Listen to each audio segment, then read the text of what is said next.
Hello everyone, today we are going to discuss one more numerical of strength of material. इस numerical में हमें एक non uniform बार दे रखा है। इस नॉन यूनिफॉर्म बार के मिडिल वाले सेक्शन के हमें डायमीटर एंड लेंथ फाइंड करनी है। लाइक प्रीवियस न्यूमेरिकल्स, इस न्यूमेरिकल में भी हमें stress, strain and Hooke's law की नॉलेज होनी चाहिए। एंड हुक्स लॉ के द्वारा हमें जो इलोंगेशन का फॉर्मूला आता है वो पता होना चाहिए, delta l equal to p l upon a ई।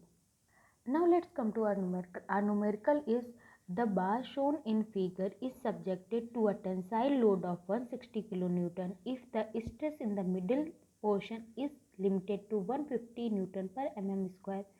हमें दे रखा है कि ये जो हमारा बार है इसमें जो फोर्स लग रहा है वो 160 किलो न्यूटन का है, टेंसाइल फोर्स है।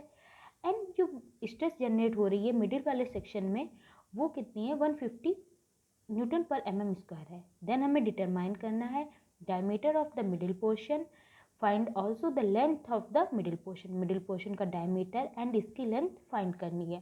if the total elongation of the bar is to be 0.2 mm, हमें total elongation इस बार में हो रही है वो बता रखा है 0.2 mm।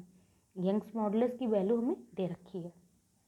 फर्स्ट ऑफ ऑल जो चीज़ें हमें दे रखी है वो हम लिख लेंगे। लाइक हमें फोर्स 160 दे रखा है, मिडिल में जो स्ट्रेस है वो 150 न्यूटन पर mm दे रखी है। हमें मिडिल का डायमीटर एंड लेंथ फाइंड करनी है। डेल्टा एल जो टोटल हो रही है वो हमें 0.2 mm दे रखी है एंड यंग्स मॉडुलस की वैल्यू दे रखी है। तो सबसे पहले हम इन तीनों का फ्री डायग्राम बना लेंगे, फ्री बॉडी डायग्राम, इनको अलग अलग मिस कर लेंगे। ठीक है, हम मान लेते हैं कि ये जो है इसका डायमीटर D1 है एंड बीच वाले का डायमीटर D2 या यहाँ पे DM माना कुछ भी मान सकते हैं। ठीक है, D2 लेके चल रहे हैं हम यहाँ पे एंड लेंथ L2 है इसकी। देन हम अगर मिडिल वाले के लिए देखें तो हमें मिडिल के लिए स्ट्रेस दे रखी है। स्ट्रेस का फॉर्मूला क्या होता है, sigma equal to P upon ए।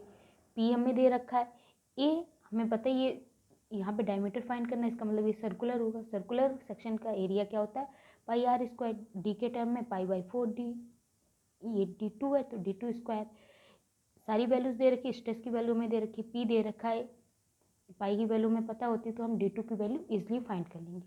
तो पहले जो हमारा पार्ट है वो हमारा सॉल्व हो गया कि डायमीटर किस टाइप से निकालेंगे। डायमीटर निकालने के लिए हमें इसकी स्ट्रेस दे रखी है तो बस स्ट्रेस वाला फॉर्मूला लगा के हम डायमीटर निकाल देंगे। नाउ सेकेंड इज हमें इसकी लेंथ भी फाइंड करनी है। तो लेंथ कैसे फाइंड करेंगे, लेंथ फाइंड करने के लिए जो हमें डेल्टा एल दे रखा है ये वाला कॉन्सेप्ट यूज़ करना होगा।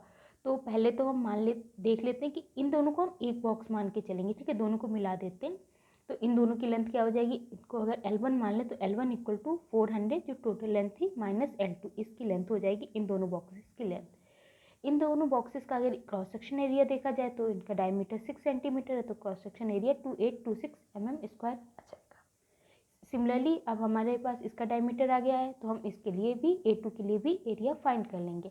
नाउ हमें फॉर्मूला पता है डेल्टा एल के लिए, डेल्टा एल इस सेक्शन के लिए। ठीक है, इसको हम डेल्टा L2 कह रहे हैं। क्या होगा, PL2 अपॉन A2E, सारी वैल्यूज पुट करेंगे। सिमिलरली इन दोनों के लिए हम देखेंगे, इन दोनों की जो लेंथ है वो 400 माइनस L2 है तो PL1 अपॉन A1E। L1 की वैल्यू 400 माइनस L2 है, A1 की वैल्यू हमने फाइंड कर ली है, सारी वैल्यूज पुट कर देंगे। नाउ हमें पता है जो टोटल इलोंगेशन हमारा हो रहा है वो किसके बराबर होगा, जो इन तीनों का इलोंगेशन होगा। ठीक है, इन दोनों उनको तो हमने एक मान रखा है और एक इसको मान रखा, तो delta l equal to delta L1 plus L1 L2 की वैल्यू पुट कर देंगे। डेल्टा एल की वैल्यू हमें पता है 0.2 है। देन हमें यहाँ से हमारे पास एक इक्वेशन है, एक वेरिएबल है, इसलिए हम इसको सॉल्व कर लेंगे। हमें जो डेल्टा L2 की वैल्यू मिलेगी वो होगी 213.95 mm। सो क्वेश्चन काफ़ी इजी है। हमें डायमीटर के लिए क्या करना होगा, जो इसकी स्ट्रेस दे रखी है वो वाला फॉर्मूला यूज़ करना होगा एंड लेंथ निकालने के लिए हमें जो टोटल इलोंगेशन दे रखा है वो वाला फॉर्मूला यूज़ करना होगा। उसके हेल्प से हम जो हमारी लेंथ है मिडिल सेक्शन की वो फाइंड कर सकते हैं। Thank you.